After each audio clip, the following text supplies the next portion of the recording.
Hello, everyone, and welcome to the Less Stress, More Peace and Happiness Summit. We are so excited that you're here with us. We've got such a great lineup of speakers for you. We're addressing so many different areas of your life where you will learn how to reduce stress and overwhelm and increase calm and focus and develop a really peaceful state of mind. And today I am super excited to be interviewing Hannah Aylward. And I'm going to tell you a little bit about her, and then we'll bring her on. Hannah Aylward is a certified holistic health coach. She's the author of Recipes for a Healthy Gut and the CEO and founder of Hannah Aylward Nutrition. She helps women around the world overcome chronic digestive issues naturally, regain their energy, and feel at home in their bodies again. Hannah cuts through the overwhelming wellness noise and uses a science-based, intuition-guided formula to help her clients transform their gut health. Hannah approaches health issues at the root cause level to get her clients real, sustainable results. Please welcome with me, Hannah Aylward. Hello. I'm so excited to be here. We're so happy to have you. And I just want to say, too, that I'm really interested because when I first started doing, collecting speakers for my subtopics on this idea of reducing stress and anxiety, the idea of nutrition didn't originally come to mind. And I just happened to come across your website, and I was reading, and you actually had a blog post that said gut health for reducing stress and anxiety. And I was like, oh my goodness. So I'm just really interested to hear what you have to say. I am going to put myself kind of in the background and give you speaker mode. We're going to put your title up, and we are going to be off and running. I like to start with your story. I always like to know how people arrived at doing the work they're doing. What happened with you personally that brought you to this point. So if you would share that with us a little bit. Yeah, absolutely. I mean, I think that a lot of people that get into the health space kind of either come into it to help people and or they needed the help, right? So like there are people that have their own health story. That's how they found the work. And then that's how kind of why they started doing it. So that's really my story. I was someone that struggled with chronic digestive issues for years. I wasn't really getting the support, the answers that I needed, that I was looking for. There's a lot of minimizing and kind of like, oh no, you're just stressed, or you're just this, whatever kind of conversation in this space. And that's what we see a lot with our clients as well. So I mean, at this point, we've helped hundreds of clients all around the world, and it's amazing how it's kind of awful how consistent the story is, right? It's like they've been struggling for years. They couldn't find the help that they needed. They were told it was just in their head, all of that kind of stuff. So that's a little bit about my story too. And I really got into the nutrition space, not for the right reasons. I really did not like my body. I wanted to control the way my body looked and things like that. And then that kind of led into some very restrictive eating patterns and dieting, history of big dieting. And then that coupled with stress, coupled with everything else, kind of led to these chronic digestive issues that wouldn't go away regardless of kind of how healthy I ate, right? So it didn't really matter. I could eat all the veggies, I could eat all the fruits, I couldn't eat gluten, all those things. And I was still really struggling. So that's kind of what led me into this work. And I was kind of building my career and doing lots of research and came across some of these leaders in the functional medicine space. And I realized that at the core of all of their work, whether it was hormone work or thyroid work or digestive work or skin, at the core of all of it was the gut microbiome. So that's when I really dove in and realized okay, if I can help people fix their gut, heal their gut, repair their gut, then we can help people feel immensely better mind, body, spirit, all over the map, skin, thyroid, hormones, all of it. So that's really what got me into it. Wow. That's interesting. It often is a personal struggle, isn't it? That leads us down the road, right? And, because you got to become a little obsessed. You become a little obsessed, and you really go in, you dive into the research. Exactly. In order to do that, you need to have a motive, That's right. Because you don't know what you don't know, and you don't know what you need until you need it. Yep. Because this isn't common knowledge. None of this in the natural wellness arena, I think, is common knowledge. People have to almost across the board, and with me personally too, I ended up in a situation when my youngest son was born, we had health issues that were very challenging, and allopathic medicine was not helping at all. Yeah. And, Yeah. and so that was 34 years ago for me. And that's what started me, seeking alternative ways of helping him be well. And thank God I did, he's healthy Yeah. today. But, I Amazing. wouldn't have done that. We come from a medical family. I've got 3 doctors and 3 nurses in my family, and never thought to question, it's just, you listen to the doctor. So it is interesting that it always falls back to a personal need. But what I love is, somebody like you're taking what you've learned and now you're using it to help others. So yeah, it's amazing. It's very fulfilling work. And you realize that people out there, if you have the struggle, then chances are a lot of other people do too. And like I said, it's a very similar, consistent story. Digestive issues are the #1 reason why people see their doctor. So really so incredibly needed. Yeah, and even the rates of colon cancer have gone up exponentially. So it used to be like you get a colonoscopy at 55 or 60, and now they've dropped the age down to 45 because really, it's becoming more and more prevalent. So it's definitely needed. Support's definitely needed. Yeah. I didn't know that. That's interesting. Don't you think that it's becoming more prevalent and they've dropped that age? Don't you think it's just because of the American diet, is so lacking in nutrition and healthy? Like you said, it boils down to a lot of disease, I'm sure, boils down to inflammation, and it's all connected to that gut microbiome. So that's always my second question is a little bit about the science behind how what you do helps. So maybe that leads into that. Can you explain to us a little bit about I have some surface level understanding of it, but not much. So if you could make, in layman's terms, help people understand what this microbiome is and how diet and brain connect. Yeah, I could go off on many different tangents here. There's so much in it, but to put it simply, your gut influences every other system in the body. So, damaged gut health can be traced back to up to 90% of disease can be traced in some way back to the health of the gut microbiome.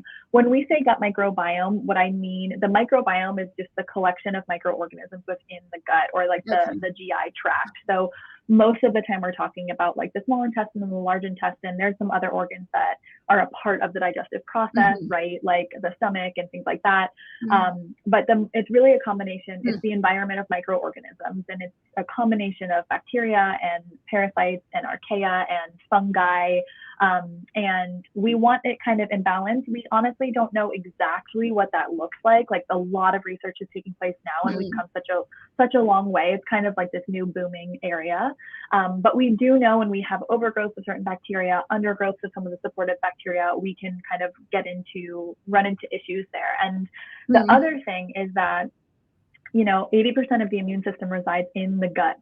So any sort of inflammation, any sort of autoimmune condition, any sort of illness, we always want to take a look at the gut microbiome, because when your immune system isn't strong enough to handle it, we want to ask why, and then that's going to lead to a whole host of issues, right? So a lot of this stems from the gut itself. So when we see women, when we're working with women, yes, they have digestive issues, but they may also have eczema or psoriasis or hypothyroidism or endometriosis or something like that. And there's always a gut component to this. If you don't address the gut, you're really, really missing the mark with this. So, it's incredible. And that's really why I wanted to dive into this area, because I was like, we can really, really help people here. Energy, anxiety, all of it is there. And then the gut, and there's a gut brain connection, right? So something we call the gut brain axis, and the gut and the brain are intricately connected, sending signals to one another via the vagus nerve. And the vagus nerve is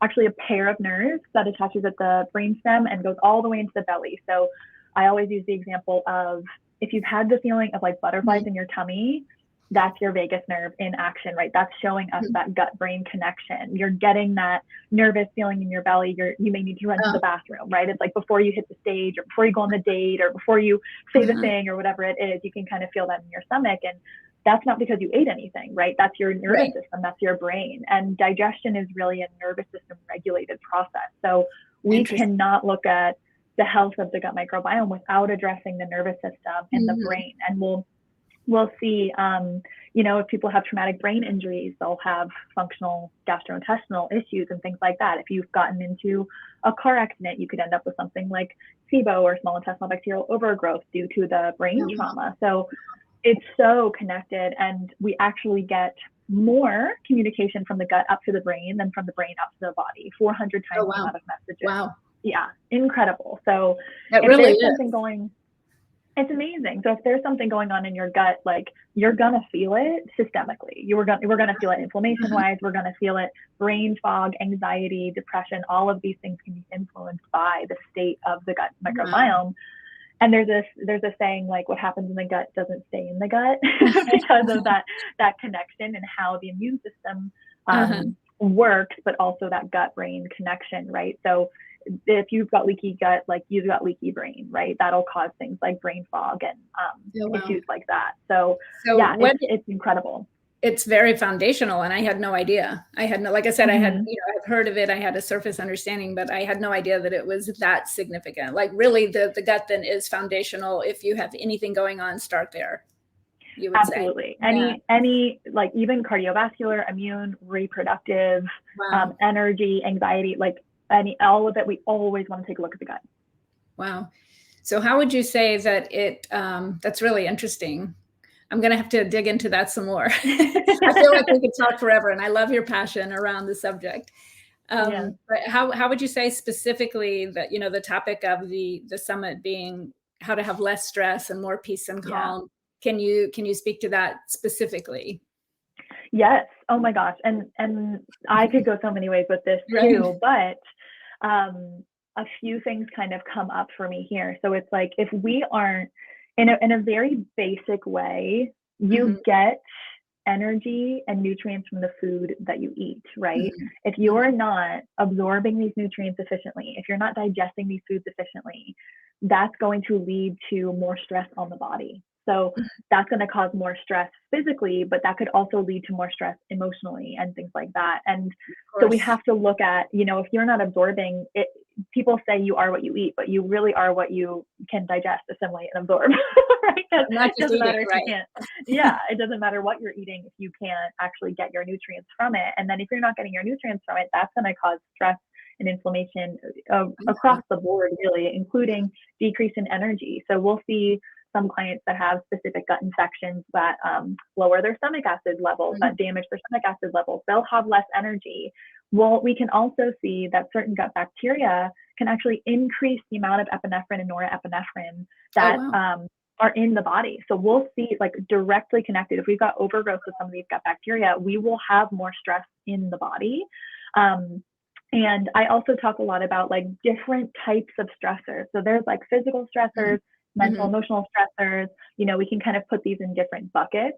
But if your body isn't, if you're dealing with underlying inflammation, if you're dealing with underlying digestive issues, these are big physical stressors on the body. And this is also where what you eat comes into play. Like, it's so, it can make or break you, right? Because we can add more stress on the body if we're not eating the food that our body really needs to thrive. So we think of stress as like, oh, I got caught in traffic, or, oh my gosh, I've got to pay my bills this month, or whatever it is, when really, my take on stress is, like, we'll never be able to eliminate all of it. It just comes with it.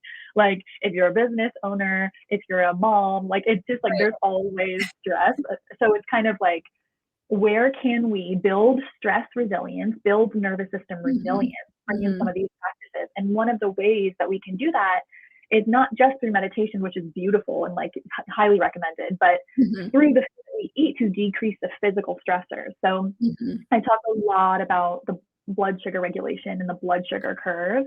So when we're kind of riding this up and down blood sugar roller coaster, that's creating tons of stress on the body.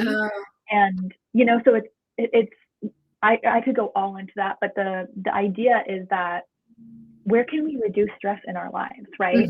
Yes, we can take things off our calendar. Yes, we can say no. Yes, we can, bring into play boundaries, and we can, things like that. Once again, highly recommended. But where can we also do it, like, through the things that we can control? Because we can't really control, like, if we're going to get stuck in traffic, or if like we get a bad phone call, but what we can control is giving our body what it needs, not over control, very mindful of that, but really like support the body's nutritional needs, support a balanced blood sugar curve, support a healthy gut. So we can minimize one of those stressors, and then that leaves us more resilient to other things in the future.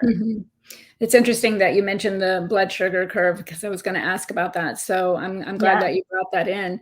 And I think I was listening to, what you just said. I think sometimes people kind of get caught in a vicious cycle, because when you are feeling bad, or you're feeling stressed or anxious, or when you're under a time crunch, or, and that's when you might click into a mindset of, I don't have time to deal with preparing healthy food, or it's just an old habit that you reach for potato chips or something that's handy, and you're I guess unconscious eating because of the stress, and so it just feeds a downward spiral, instead of stopping a minute and thinking about the long-term benefit and what you might do as a simple step that can kind of shift the momentum and get you going in a better way. Absolutely. What is cool is usually we can feel the positive effects like relatively quickly, which just helps us kind of continue moving forward and being like, oh yeah, this is making a difference. Like I can keep going. But yes, absolutely. And when our blood sugar, so here's a quick example. Someone that wakes up in the morning, say you're like a busy mom, you've got kids running around, you're just like, you're waking up, you're like lucky if you can brush your teeth. Right. You're packing school lunches, you're trying to feed the kids before we get them out the door, they can't find their shoes, you're running late. Like this is every other story. Sounds like a normal morning for everyone. So that's going on. So you just don't even eat breakfast, right? You're like maybe having a bite of with your kids' leftovers, whatever. You're like trying to get it all together. You're like chugging coffee because you're exhausted. And you've got, then you don't eat anything and you're just running on some caffeine, right? So caffeine is going to increase your blood sugar under some circumstances. It can increase your cortisol levels. When this all happens, maybe you'll just grab, you're grabbing like half of their English muffin that they didn't finish or something. So you're just getting like carbs, right? And carbs are not bad. They're not bad. I don't like people demonizing certain food groups and things like that, but they're just kind of empty carbohydrates. And what carbohydrates are going to do is they're going to bump your blood sugar, right? So then you're kind of riding this blood sugar high. You've got caffeine, you've got straight carbs. And then when it goes really high, it crashes really low. So it's only a matter of time, probably like an hour, until you're down here. And what happens when you're down in this blood sugar drop is you're craving carbs and sugar because your body's like, we need fuel, right? So that's when you're like on the way back from drop off, or you're like running to a meeting or something, and you don't even care what you eat. You like eat the first thing that's in front of you. You bust open the fridge. You're like taking things out of the fridge as you're standing there. We've all been there. That's the classic blood sugar dip. That hangry feeling is your blood sugar dipping. Exactly. So then you want quick fuel again. So then you're going to eat some, you're going to grab a muffin, or you're going to grab something like that, or grab a second cup of coffee, whatever it is, that blood sugar is going to go up again. It's going to crash low again. Right. So by the end of the day, you're like, give me the wine and the pizza. I don't even care. I'm starving. And while there's nothing wrong with some occasional wine and pizza, I'm a big fan. It's kind of like, does that feel supportive of your overall health, your mental health, your physical health? No, right? You're fighting your body. So in these moments, it's not about willpower. It's not about that. It's not that you need to do better. Your body is screaming at you, right? So instead, we want to optimize our nutrition choices so we can instead cruise through the day, subtle dips, as opposed to this roller coaster that towards the end of the day, it's going to impact our sleep. It's going to impact our hormonal health. It's going to impact our skin, and it's going to cause more stress on the body, on top of just not being a pleasant way to live, right? Because if you've got any weight goals or anything like that, I mean, this is, people try to adhere to these strict diets and they wonder why they can't stay on them, but it's because they're starving and they're not actually supporting their biology, right? So we want to, when we pair things strategically, we can get your body back on your side. So you're no longer fighting it and like, just trying to like bear through the day on 500 calories, which is just absurd. What we want to do is pair things properly, and it is possible. And when I was in the thick of my restrictive eating and dieting and everything, I just thought like I would always have to like count my calories. I would always have to watch what I ate. I would always have to be overly, manage it all. When the reality was, when I just learned how to like pair foods properly and support my gut health and support my blood sugar curve, I can cruise from meal to meal without a dip, without crazy cravings or without anything like that, so it is possible. You can live that way. And then your relationship with food is easier too, which is so many women just battle their relationship with food for most of their lives, causing more stress, tons of stress, So I think another thing that might connect stress to diet and the physical body is you mentioned women, especially the pressure that women have to have a certain body image. And I know, as I've gotten older, it's a little bit harder. I've always been thin. I've been blessed that way, but I've got the postmenopausal belly that just does not go away, go away, and I look in the mirror and I think that doesn't even look like me to me. But it's okay. It's okay. Yeah. But I think there is a certain amount of stress with, wanting to look a certain way based on just our society and media and everything else. Absolutely. Yeah. And to me, it's like, I really get I get very angry because when I first learned about nutrition, when I first was starting out, it was just to control the size of my body. It was not to make me feel good. It was not to give me more energy. It was not to increase my longevity. It was not to make me happier and decrease anxiety. It was purely to control the size of my body. It wasn't about health. It was about image. No. Yeah. Right. And we're just like, yeah, that's interesting. It just drives me nuts because that's how so many people are introed into it, when the reality is that like, we want adequate protein for strength and longevity so you can get up if you fall, like as you age. Like there's so much more to it than just, minimize disease, like disease prevention, decrease inflammation. There's so much more to it than just body image. But of course, I mean, that adds a huge stressor to a lot of women's lives. And I think there's so much possibility and joy to be gained when we can flip the script and go, I'm not doing this to look a certain way. I'm doing this to feel a certain way. And then when we do that, the irony is that our weight falls into place like pretty effortlessly, right? Because we're not fighting things and we're eating to support our blood sugar levels, we're eating to support our gut health and minimize inflammation and all of that to feel good. And that's what keeps you going too. I love that. And I love that you said that you feel a difference relatively quickly because, unfortunately, that's part of the struggle is people have a hard time doing something without that immediate gratification. Anything that's a long-term payout is hard for people to do. That's just the nature, human nature. So I love that you said you'll feel a difference relatively quickly. That's encouraging, I'm sure, for a lot of people. And do you think once you start learning and you start on this healthier path, don't you think that your taste buds change and they start preferring healthy? And like you actually wonder, how did I ever eat that, really bad stuff? Yeah. Oh yeah. I mean, I used to drink, like I would get a 32-ounce Coke Slurpee and a king-size Reese's every single day. Wow. Now, if I ate that, I would probably feel very sick, and I don't even have the desire to eat that. With that being said, if I want a one Reese's or whatever, I'm just gonna eat it, and it's fine. Like my body can handle it because my relationship with food is so much better, and my health is so much stronger. I'm more resilient to things like that. So I can handle a little bit of it. When I was like in the height of my digestive issues, oh my gosh, I couldn't eat anything like that. The healthy foods, like an apple would like make me bloat, look 6 months pregnant.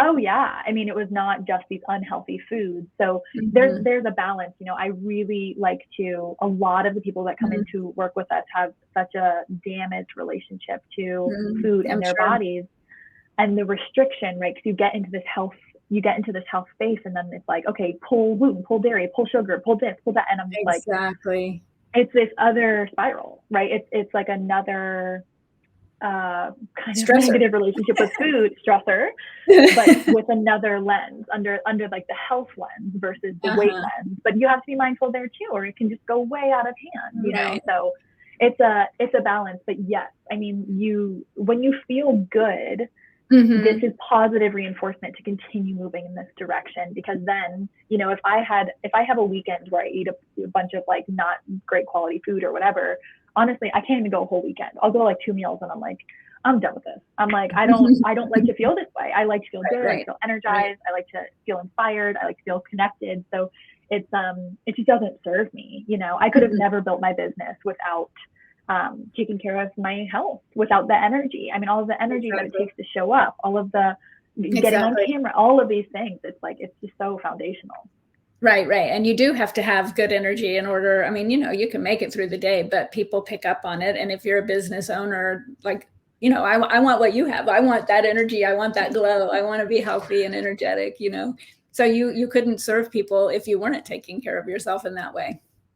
Oh yeah. And that's my story as a business owner. And like, I don't have any kids, but like when I hopefully if I were to have kids, like it's like I would assume I would need that energy to be a mom running after kids too, exactly. You know, or to be a good partner, or to be a good sister. I mean, like the more calm and centered and energized that I can be in my body, like a good energy, not a wiry energy, not a fake energy, but like a good focused energy, the better I can show up for everything in my life. Exactly. Everything. Creating my dreams, my partnerships, when I get a phone call from a friend who needs my help, like all of it. So it's just so foundational to a fulfilling life if I can go there. Yeah, it really is. We've been through in the past personally, somewhat recently actually, and maybe coinciding with the pandemic, but just some really hard stressors in our lives, and I completely understand and relate to when you're feeling that stressed and that pulled down, how hard it is just to wake up and show up, and much less, you know, bring the energy and bring the love and bring the service. So I totally relate to that. And that's actually part of the reason that I decided to host this summit, is because I feel like a lot of people in general right now, I feel like people feel broken and isolated. Like I don't know if it's because of the pandemic. I think a long-term effect maybe of the stress and the fear and the isolation. It feels a little bit like people are still afraid and still stressed. And I can just see, you know, in day-to-day dealings with people. So I think, you know, I've been in the wellness space, the natural wellness space, because of our personal situation for over 30 years. You're very passionate about. Sometimes when we know something, we kind of feel like everybody knows it, and that's not the case. I am always reminded of that. Right. And so I just wanted to put this together. We've got so many varied speakers and varied topics. We've got one on speaking to the stress of parenting, and one actually to stress around pets. And so it's just really going to be a lot of fun. I had one last question, and actually something you said a moment ago, but I didn't want to interrupt, but I was kind of like, oh, that might answer the question, where you mentioned using both science and spirit in your approach. And so I really love that. You know, I think that definitely speaks to me. But can you explain that to people? I feel like what you said a little bit ago kind of went there, but like I said, I didn't want to interrupt. Yeah. I think that, oh gosh, science is always changing. Right. There's always new science coming out. Everything, you know, my company is me. I have a team of functional registered dietitians. Everything that we help people with is backed by scientific data and research, right? Like that's how we approach it. Of course, with that being said, I really do believe that health there's like an art form to it. When we work with clients, you know, people often know some of what they already need to address and change, right? People already know what kind of is holding them back and things like that. Whether it's their schedule or their relationship or whatever it is. So part of my job is to also listen to people and help them identify some of the things that they already kind of know to be true that are maybe blocking them. So that's where that comes into play as well, along with just, I mean, when I'm speaking with someone, I can pick up on their energy. I can pick up on what's holding them back already. Me too, so right? So there's a bit of that involved, but ultimately, that's kind of my practitioner lens. But ultimately, The client is the expert, right? Like my team is an expert. We are all experts, sure. But the client, like, you live in your body, you experience your body on a day-to-day basis. You know what feels normal. You know what doesn't feel normal. You know when something's off. So part of my job is guiding you back home to self, really, like, are we living in alignment? Are we feeling fulfilled? Like, questions that I ask my clients are, what brings you joy? And sometimes they don't know how to answer that, exactly. And that's not a knock on them. That's just like the reality of trying to survive modern life. That's life, right. Yeah. So, when I'm working with a woman who's in her 40s and I'm like, what brings you joy? And she's like, I'm not really sure. I'm like, great, let's dive in, because sometimes we feel so out of alignment or this dis-ease state, right? Like this not content, not fulfilled, not in alignment state. Right. Health goes way deeper than just nutrition. There's so much more to it. You can drink the green smoothies, you can take the supplements, but if you are living a life that doesn't feel true to you, if you are in a relationship that doesn't feel right for you, if you are not pursuing your passions, if you don't feel joy on a daily basis, these things matter. We know that community, joy, connection, quite literally can support your gut immune function, increases secretory IgA levels, which is the gut immune marker that we check in clients. Okay.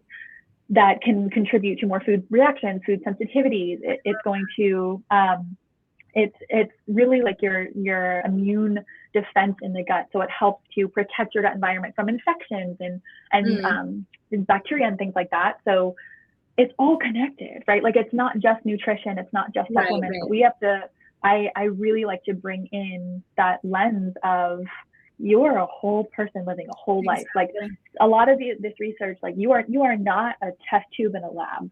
Let's get that straight, right? You're dealing with things day in and day out. You've got curveballs are coming your way. You've got relationships. You've got jobs. You've got, like, you are a full human having a full experience. So we have to take that into account. Right. It's not, we can't just get you on some meal plan. You know what I mean? I love that. I do love that. So you're looking at the full spectrum of the person's life, mind, body, spirit, everything. So that's great. That's absolutely awesome. You have to. You won't get the results if you don't. Which is probably why diets don't work, because of course you're not coming to it from the right place. Mm-hmm. Exactly. And then, when we think of like childhood trauma, stressors in one's life, like all of these things, they directly influence your immune system. That which influences your overall health. They directly influence your gut health. Like, when you are in a state of stress, when you're in that fight or flight response, right? The nervous system has two responses: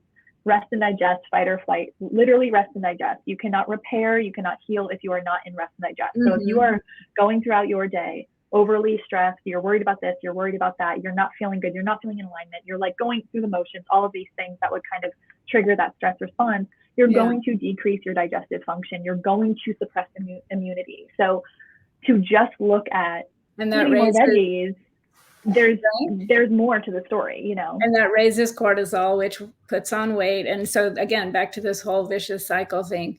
I do have a question based on what you just said. And I know we're coming to the end of the time, which I hate, because I really do feel like we could talk so much. This is just fascinating.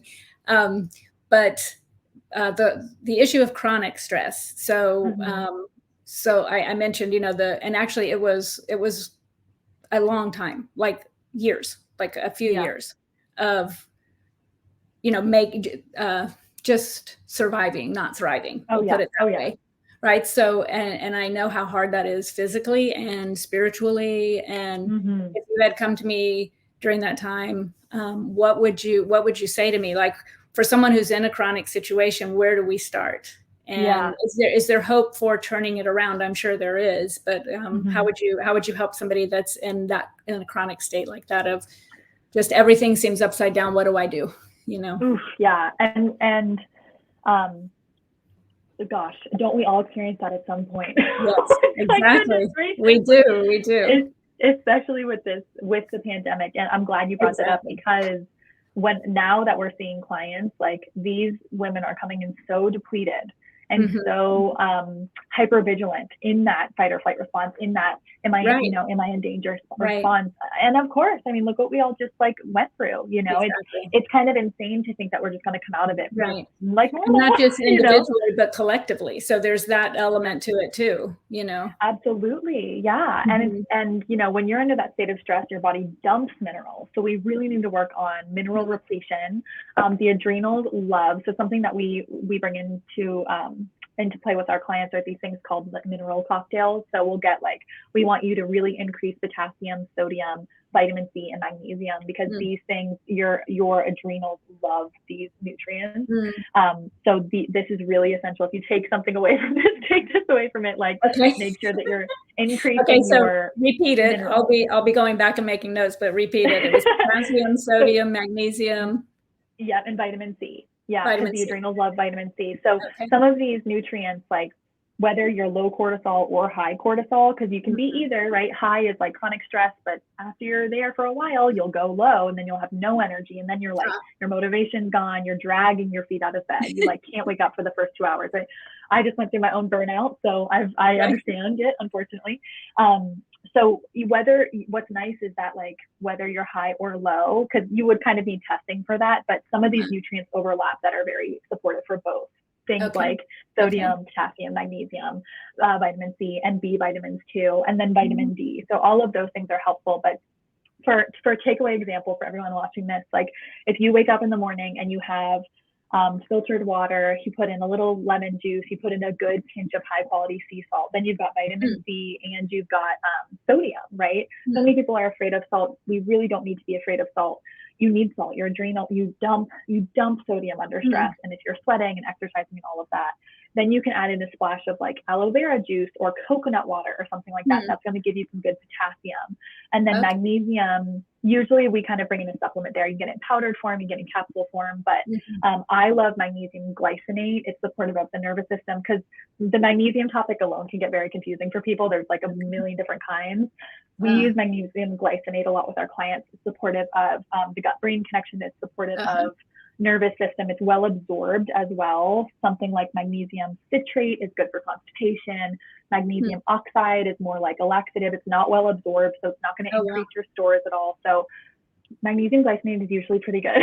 But of course, you know, run any supplement changes by your physician, all that good stuff. But this is a very easy little drink that you can make and enjoy.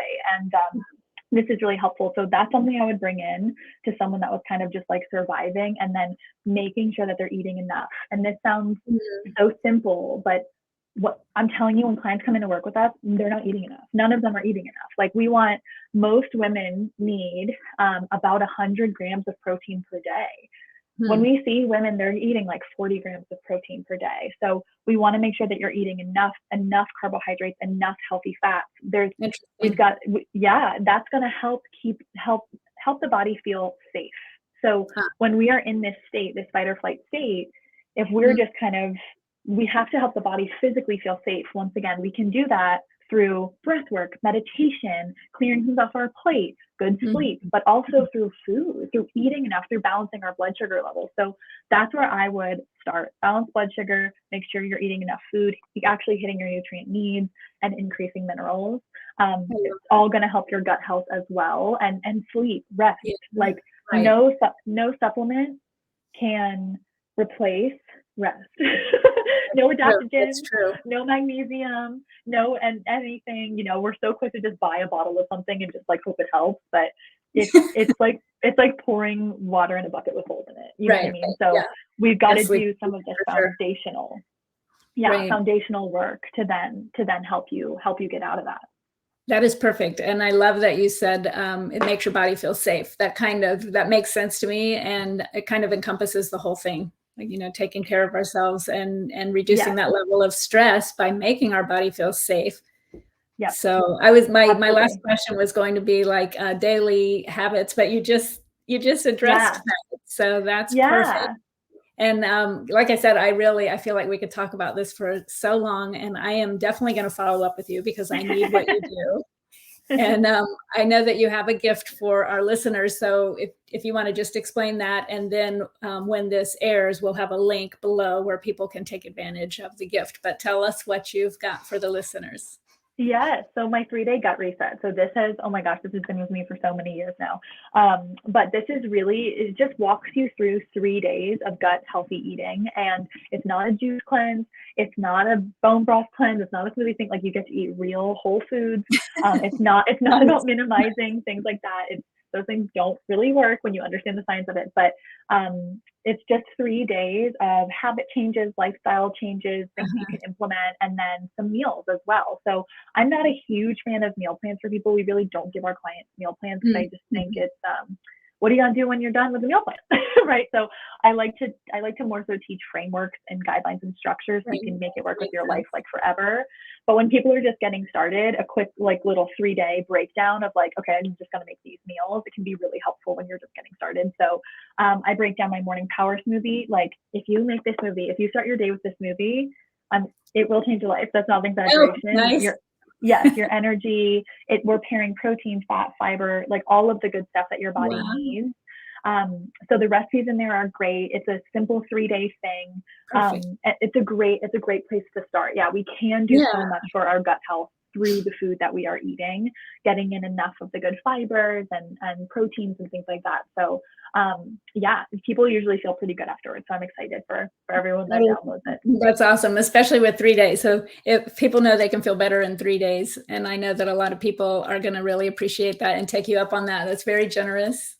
Yes, I'm excited. I really, really enjoyed the talk, and I appreciate so much you being here, and I honor the work that you're doing. And I'll put us side by side so I can say thank you. Thank you so much for having me. I really appreciate you. Oh, thank you so much. Yeah, it was so nice to be here. I hope this was helpful for everyone. And I'm sure you'll have links and stuff, people to connect with me. So if anyone has any questions or wants to learn more, don't hesitate to reach out. Me and my team are here to help. Absolutely. We will have the link to your free gift and your contact information with your speaker page for people. So I really appreciate it. This has been awesome. I've learned a lot, and I hope that you have a really good day. Thank you for taking the time. Yes, thank you. Bye. All right. Bye-bye, honey.